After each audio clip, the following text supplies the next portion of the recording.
នៅពេលដែលគេសួរយើងថាសុខសប្បាយអត់មិនថាមួយរយៈនេះខានជួបគ្នាយូរជីវិតមិនដែរការងារអីផ្សេងៗហ្នឹងយើងតែឆ្លើយថាអូខេអត់មានបញ្ហាទេសុខសប្បាយធម្មតាទេប៉ុន្តែទៀតពិតនៅក្នុងចិត្តរបស់យើងពេលខ្លះវាមានបញ្ហារាប់រយចំពោះដែលយើងអត់អាចបញ្ចេញបានហើយយើងក៏មិនអាចប្រាប់គេតាមត្រង់បានដែរគឺលាក់ទុកនៅក្នុងចិត្តខ្លួនឯងអញ្ចឹង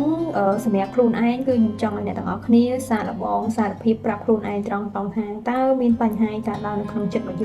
យើងឧស្សាហ៍សួរសុខទុក្ខខ្លួនឯងថាតើយើងមានសុខឬក៏មានទុក្ខឬក៏មានបញ្ហាអីដែលត្រូវដោះស្រាយឬក៏យ៉ាងណា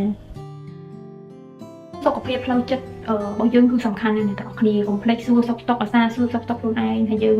សុខសប្បាយឬអត់មិនមែនតែត្រឹមតែរូបរាងកាយសុខភាពផ្លូវកាយរបស់យើងណាសុខភាពផ្លូវចិត្តរបស់យើងគឺសំខាន់ណាស់ដល់តែគ្នាតែម្ដងអញ្ចឹង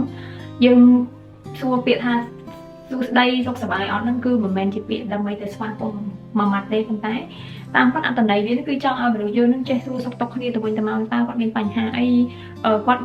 កំពុងតែស្ថិតនៅក្នុងស្ថានភាពអីហើយយើងខ្លួនឯងទន្ទឹមនឹងការសួរសុខទុក្ខគ្នាទៅវិញទៅមកយើងឆ្លើយថាយើងសុខសប្បាយហ្នឹងតែបើគាត់ថាខ្លួនឯងគាត់ជាសុខសប្បាយមែនអត់អញ្ចឹងណាអូខេបើសិនជាយើងឆ្លើយដើម្បីជាគេហៅថាការ greeting ស្វាគមន៍គ្នាទៅវិញទៅមក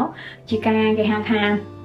រាក់ទាក់គ្នាអាហ្នឹងអូខេបើសិនជាយើងឆ្លើយថាអូយើងសុខសប្បាយទេប៉ុន្តែទៀតគាត់យើងត្រូវសួរខ្លួនឯងស្មោះត្រង់មួយខ្លួនឯងថាយើងសុខមែនអត់បើសិនជាអត់សុខទេអញ្ចឹងរកវិធីដោះស្រាយតើយើងកំពុងតែមានបញ្ហាអីឧទាហរណ៍ថាយើងពិបាកចិត្តដោយសារបញ្ហាការងារគ្រួសារឬក៏បញ្ហាអីក៏ដោយដែលកើតឡើងក្នុងជីវិតរបស់យើងនឹងវាសុទ្ធតែមានដំណោះស្រាយអញ្ចឹងចង់ឲ្យអ្នកទាំងអស់គ្នា focus ឬក៏ផ្ដោតសំខាន់ទៅលើសុខភាពផ្លូវចិត្តឲ្យច្រើនជាងមុនបន្តិចដោយសារតែយើងឃើញថាបញ្ហាភាគច្រើននៅក្នុងជីវិតយើងដែលនាំឲ្យយើងមានបញ្ហាធំៗនោះគឺថាផ្លូវចិត្តណាស់ឯងចាអញ្ចឹងឧទាហរណ៍ថាយើងមានបញ្ហាផ្លូវចិត្តបន្តិចបន្តួចវាកើតឡើងពីបញ្ហាបន្តិចបន្តួចតែយើង ignore វាយើងអត់ទៅផ្ដោតសំខាន់ទៅលើវាទេអញ្ចឹងហើយវាធ្វើឲ្យអាហ្នឹងវាកាន់តែរីករាលដាលធំទៅដូចមេរោគអញ្ចឹងណាមេរោគនៅពេលដែលវាចូលដល់ក្នុងខ្លួនយើងដំបូងគឺវាអត់មានបញ្ហាអីទេតែដល់ពេលយូរទៅវាបង្កទៅជាជំងឺអីផ្សេងៗដែលរហូតដល់វាមានភាពធ្ងន់ធ្ងរ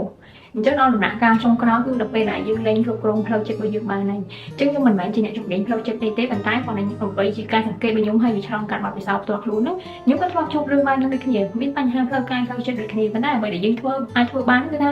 រៀនគ្រប់គ្រងផ្លូវចិត្តខ្លួនឯងរៀនសួរសុខទុក្ខខ្លួនឯងយកចិត្តទុកដាក់ជាមួយនឹងខ្លួនឯងមិនព្រោះធម្មតាផ្លូវកាយរបស់យើងគឺយើងផ្ដោតសំខាន់ជាងមែនទេយើង skin care យើងធ្វើ health check up ប្រចាំឆ្នាំមានអីចឹងទៅ skin care រាល់ថ្ងៃចាខ្លាចមុខជាំខ្លាចមុខស្អាតខ្លាចអីចឹងទៅប៉ុន្តែផ្លូវចិត្តហ្នឹងក៏វាត្រូវការការថែទាំការរៀនរាល់ថ្ងៃការធ្វើ check up រាល់ឆ្នាំដូចគ្នាអញ្ចឹងណា